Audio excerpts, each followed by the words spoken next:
नमस्कार दोस्तों, स्वागत है आपका बिहार सुप्रभात न्यूज़ चैनल में। आज है तारीख 29 अगस्त 2024 दिन गुरुवार। तो चलिए देखते हैं आज की बिहार की मुख्य व ताज़ा खबरें। इससे पहले हमें कमेंट में ज़रूर बताएं कि आप न्यूज़ को किस जिले या शहर से देख रहे हैं, और अगर आपको न्यूज़ पसंद आए तो वीडियो को लाइक और चैनल को सब्सक्राइब जरूर करें। बिहार के अररिया में बनेगा देश का सबसे बड़ा चिड़ियाघर। 1500 करोड़ की लागत से 289 एकड़ में होगा निर्माण। जी हां दोस्तों, बिहार सरकार में पर्यावरण, वन एवं जलवायु परिवर्तन विभाग के मंत्री डॉक्टर प्रेम कुमार ने कहा है कि देश का सबसे बड़ा चिड़ियाघर रानीगंज वृक्ष वाटिका में बनेगा। इसके लिए नई दिल्ली स्थित केंद्रीय चिड़ियाघर प्राधिकरण की जांच टीम जल्द ही अररिया आएगी। 289 एकड़ में बनने वाले इस चिड़ियाघर के निर्माण कार्य का शुभारंभ 2025 से 26 में किया जाएगा। चिड़ियाघर के निर्माण में लगभग 1500 करोड़ रुपए खर्च होंगे। पटना समेत 3 जिलों में 10 लाख से ज्यादा का घर बनाने पर सेस वसूलेगी सरकार, होगी जीआईएस मैपिंग। बिहार की राजधानी पटना में 10 लाख रुपए से अधिक का घर बनाने पर अब सेस वसूला जाएगा। राज्य के श्रम संसाधन मंत्री ने एक प्रेस वार्ता में कहा कि पटना समेत 3 जिलों में 10 लाख से ज्यादा का घर बनाने पर सेस वसूला जाएगा और इसके लिए जीआईएस मैपिंग करवाई जाएगी। श्रम संसाधन मंत्री संतोष कुमार सिंह ने सूचना भवन के संवाद कक्ष में कहा, 10 लाख से अधिक का निजी निर्माण करने पर 1% सेस वसूलने के लिए भी जीआईएस मैपिंग की सहायता ली जाएगी। पटना, गया और मुजफ्फरपुर में इसको लागू किया गया है। जीआईएस यानी नाम से ही साफ है कि यह भौगोलिक सूचना प्राप्त करने का एक सिस्टम है। यह एक ऐसा सिस्टम होता है जिसमें सभी प्रकार के स्थानीय या भौगोलिक डेटा को कैप्चर करने, स्टोर करने, मैनेज करने या प्रदर्शित करने के लिए इस्तेमाल किया जाता है। डायल 112 पर नीतीश सरकार की बड़ी पहल, सफर के दौरान महिलाओं की सुरक्षा करेगी बिहार पुलिस। जी हां दोस्तों, बिहार में नीतीश सरकार ने घर से बाहर महिलाओं की सुरक्षा यात्रा के लिए इमरजेंसी हेल्पलाइन नंबर 112 पर सुरक्षित सफर सुविधा नाम से एक बड़ी पहल की है।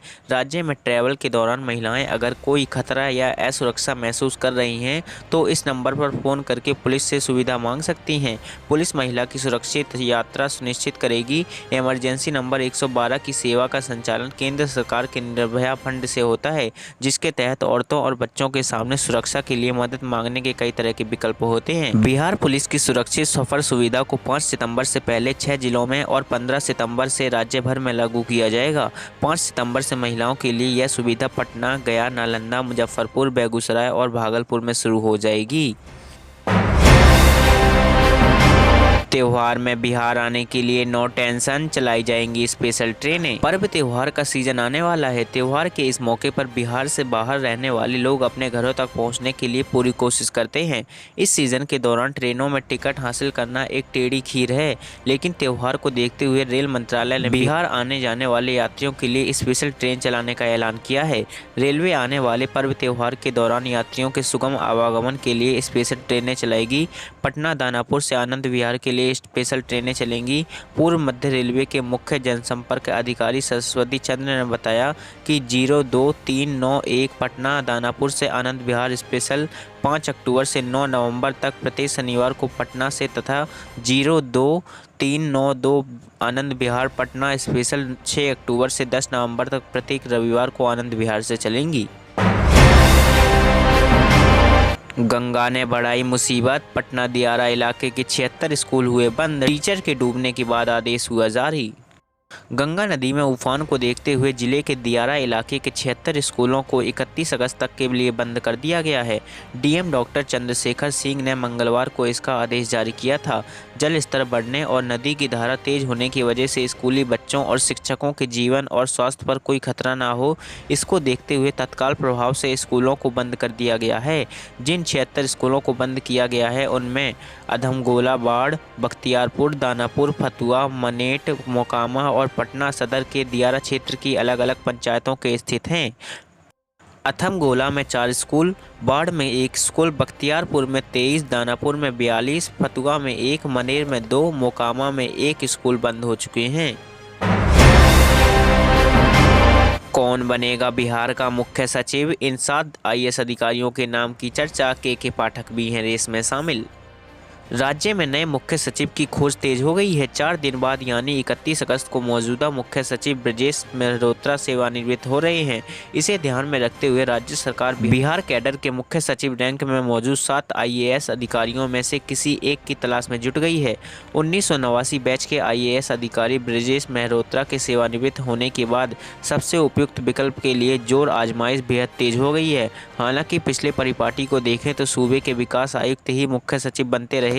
वर्तमान विकास आयुक्त चैतन्य प्रसाद की दावेदारी प्रबल है, परंतु विकास आयुक्त को ही मुख्य सचिव बनाना बाध्यकारी नहीं है। ऐसे में मुख्य सचिव रैंक में मौजूद 7 अधिकारियों में किसी का चयन मुख्य सचिव के पद पर सरकार कर सकती है।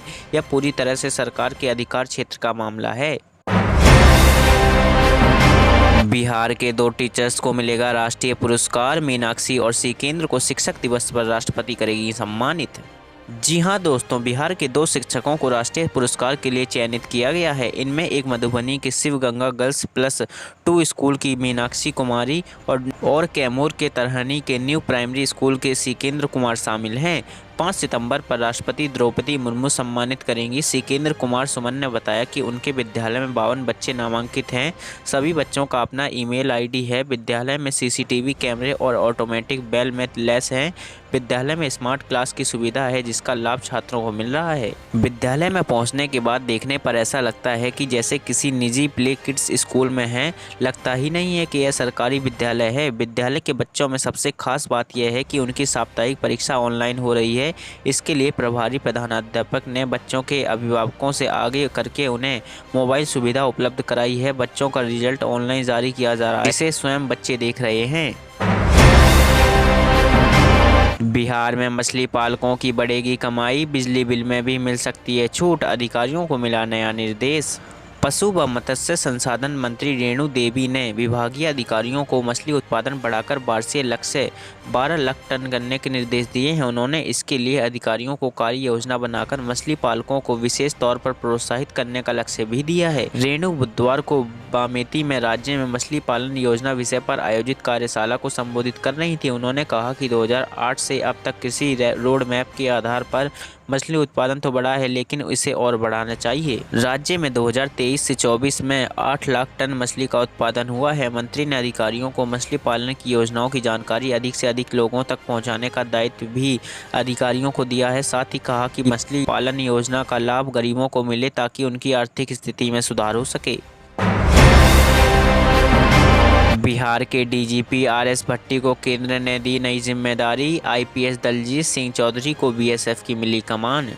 बिहार के DGP के पद पर सेवारत IPS राजविंदर सिंह भट्टी को केंद्र सरकार ने नई जिम्मेदारी दे दी है। केंद्र ने उन्हें केंद्रीय औद्योगिक सुरक्षा बल CISF के महानिदेशक के पद पर नियुक्त कर दिया है। इसके अलावा केंद्र सरकार ने IPS अधिकारी दलजीत सिंह चौधरी को सीमा सुरक्षा बल BSF के महानिदेशक पद पर नियुक्त किया गया है।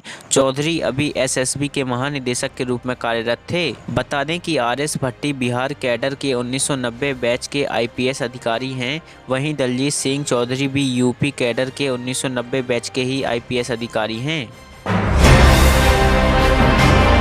IAS सिद्धार्थ ने सभी DM को दे दिया नया टास्क। अब से शिक्षा विभाग को देनी होगी ये रिपोर्ट। राज्य के सरकारी विद्यालयों का निरीक्षण प्रत्येक जिले के जिलाधिकारी करेंगे। साथ ही प्रत्येक जिलाधिकारी हर सप्ताह जिले के अधिकारियों द्वारा किए जा रहे विद्यालयों के निरीक्षण संबंधी रिपोर्ट की समीक्षा भी करेंगे। इस दौरान विद्यालयों में पाई जाने वाली कमियों पर जिला अधिकारी निर्णय लेंगे, जबकि राज्य स्तर की जाने वाली कार्रवाई के लिए भी जिला अधिकारी प्रस्ताव शिक्षा विभाग को देंगे। इस संबंध में बुधवार को शिक्षा विभाग के अपर मुख्य सचिव डॉक्टर S सिद्धार्थ की ओर से सभी जिलाधिकारियों को निर्देश दिए गए हैं।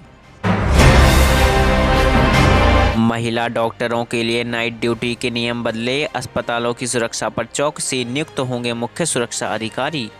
कोलकाता डॉक्टर रेप व मर्डर केस को ध्यान में रखकर देश के सभी मेडिकल कॉलेजों और अस्पतालों में मुख्य सुरक्षा अधिकारी नियुक्त किए जाएंगे। वहां काम करने वाले स्वास्थ्य कर्मियों की सुरक्षा के लिए वे मुख्य रूप से जिम्मेदार होंगे। इसके साथ ही अस्पतालों और मेडिकल कॉलेजों में ठेके पर काम करने वाले कर्मचारियों का पुलिस सत्यापन अनिवार्य रूप से कराया जाएगा।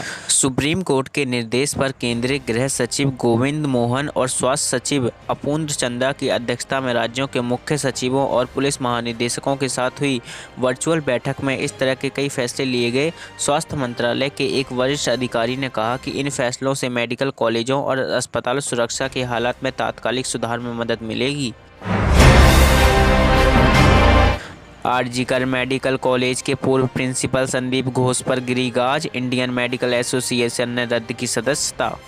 इंडियन मेडिकल एसोसिएशन ने आरजीकर अस्पताल के पूर्व प्रिंसिपल संदीप घोष की सदस्यता निलंबित कर दी है। समाचार एजेंसी एनआईए की ओर से दी गई जानकारी के अनुसार आईएएस मुख्यालय के राष्ट्रीय अध्यक्ष डॉक्टर आरवी अशोक द्वारा गठित अनुशासनात्मक समिति ने सर्वसम्मति से आईएएस कलकत्ता शाखा के उपाध्यक्ष डॉक्टर संदीप घोष की सदस्यता निलंबित करने का निर्णय लिया है। गौरतलब है कि कोलकाता के आरजीकर मेडिकल कॉलेज अस्पताल में महिला डॉक्टर के साथ हुए दुष्कर्म हत्याकांड मामले के बाद इसके पूर्व प्रिंसिपल संदीप घोष भी जांच के दायरे में आए थे।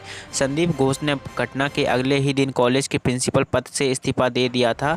संदीप घोष के कार्यकाल के दौरान कॉलेज में कथित तौर पर वित्तीय अनियमितता और भ्रष्टाचार के आरोप लगे थे, जिसके बाद कोलकाता हाईकोर्ट के निर्देश पर सीबीआई ने घोष के खिलाफ एफआईआर दर्ज कर जांच शुरू की थी। कोलकाता घटना से परेशान और भयभीत हूँ, कोलकाता कांड पर बोली राष्ट्रपति द्रौपदी मुर्मू।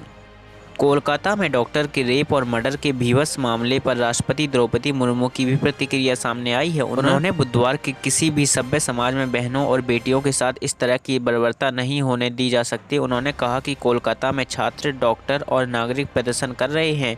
उन्होंने महिलाओं के खिलाफ यौन उत्पीड़न और हिंसा की घटनाओं पर दुख जताते हुए कहा कि हर चीज़ की हद होती है। उन्होंने कहा, निर्भया गैंगरेप की घटना हुए 12 साल बीत चुके हैं। समाज ने अनगिनत रेप की घटनाओं को भुला दिया है। एक समाज के तौर पर हमारी यह सामूहिक विस्मृति चिंता की बात है।